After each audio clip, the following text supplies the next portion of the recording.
Hello दोस्तों, आप सभी का फिर से स्वागत है। आज मैं आपको इस कहानी में एक ओक्यू डॉल की भयानक जापान की गुड़िया की कहानी बताने जा रहा हूँ। दोस्तों, आज की स्टोरी एक डॉल के ऊपर है, एक ऐसी मिस्टीरियस डॉल जिसने अभी तक जापान में एक रहस्य बना के रखा है। आखिर ये डॉल इतनी रहस्यमयी क्यों है और क्यों आज भी दूर दूर से इस डॉल को लोग देखने के लिए आते हैं। ये डॉल जिसका नाम ओक्यू है, इस डॉल के रहस्य का क्या राज है। ओक्यू डॉल जिसका नाम सुनते ही लोगों की रूह क्यों कांप उठती है। आखिर ये ओक्यू डॉल कौन है और ये इतनी भयानक क्यों है जिसका खौफ पूरे जापान में है। दोस्तों, इस डॉल की सबसे रहस्यमयी चीज़ वो है इसके बाल, जो अभी भी बढ़ते हैं। जी हाँ, आपने बिल्कुल सही पढ़ा। ठीक इसी इंसान की तरह यह एक बहुत ही रहस्यमयी और डरावनी है। किसी डॉल का बाल कैसे बढ़ सकता है, वो भी एक जीवित प्राणी के जैसे। वाकई में यह एक बहुत ही रहस्यमयी और खौफनाक है।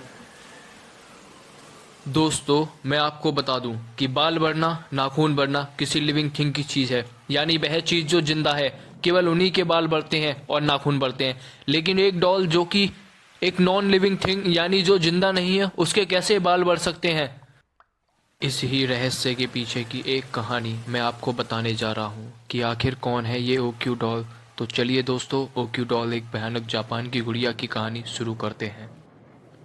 ये बात सन 1918 की है। एक सुजुकी नाम का एक लड़का था जो लगभग 17 साल का था। एक दिन वो एक मेले में गया और मेले में जाकर उसने एक डॉल देखी। वह डॉल देखते ही उसने खरीद ली। उसने अपनी छोटी बहन जो कि करीब 2 साल की थी उसे जाकर दे दी और उस डॉल का नाम ओक्यू क्यू रख दिया। वह डॉल उसकी छोटी बहन को बहुत पसंद आई। वह लड़की उस डॉल के साथ हमेशा खेलने लगी, हमेशा सोती रहती थी। उस डॉल के साथ उसका बहुत ज़्यादा लगाव हो गया था। एक साल बाद जब वह लड़की करीब 3 साल की हुई तो उसे एक बीमारी लग गई। उसे ज़ोर से बुखार आने लगा। इसी कारण अचानक से उसकी मृत्यु हो गई। जापान की प्रथा के अनुसार जब कोई भी मरता है तो उसे उससे जुड़ी हुई चीज़ें उसके साथ दफन कर दी जाती हैं और इसी के अनुसार इस डॉल को भी उसके साथ दफन किया जाना चाहिए था, लेकिन ऐसा नहीं हुआ। कारण कुछ भी रहा हो, उस डॉल को उसी के कमरे में रख दिया गया। एक साल बाद जब उस लड़की की माँ ने उस कमरे को खोला और उसकी डॉल को उसके मेज़ पर जब पड़ी हुई देखी, उस डॉल को देखते ही वह हैरान रह गई। आखिर क्यों वह हैरान रह गई?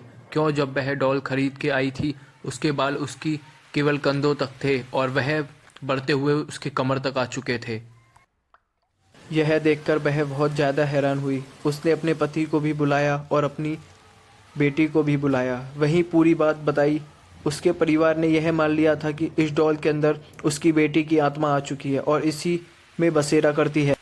इसी को देखते हुए उन लोगों ने उस डॉल की किसी इंसान की तरह पालन पोषण शुरू कर दिया। वह हमेशा उस डॉल का ख्याल रखते थे और समय समय पर उसके बाल की कटिंग भी करते थे और जैसे कि उसके साथ बाल कमर तक आते वैसे ही उनको काट कर उसे वापस ठीक कर देते थे।